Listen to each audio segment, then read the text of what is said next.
మత్తయి సువార్త 5వ అధ్యాయం మీరు చదివితే ఆయన ఏమన్నాడంటే, ధర్మశాస్త్రంను కొట్టివేయటకు నేను వచ్చానని మీరు తలంచొద్దు, నేను నెరవేర్చడానికే వచ్చాను.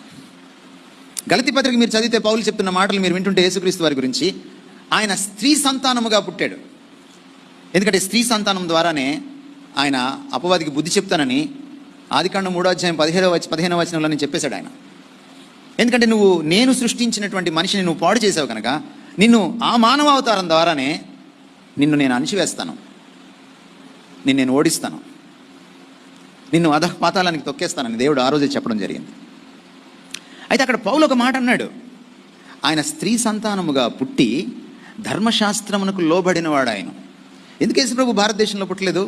భారతదేశంలో ధర్మశాస్త్రం లేదు. ఎందుకు యేసుప్రభు రెడ్ ఇండియన్స్లో పుట్టలేదు? వాళ్ళకి ధర్మశాస్త్రం లేదు.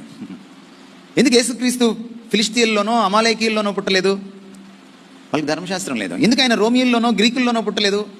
ఒక సీజరు చక్రవర్తి కొడుకుగా పుట్టలేదు, ఒక అలెగ్జాండర్ కొడుకుగా పుట్టలేదు. వాళ్ళకి ధర్మశాస్త్రం లేదు.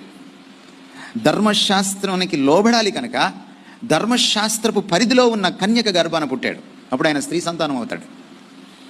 అంటే ఆయన పుట్టుక కూడా విధేయత.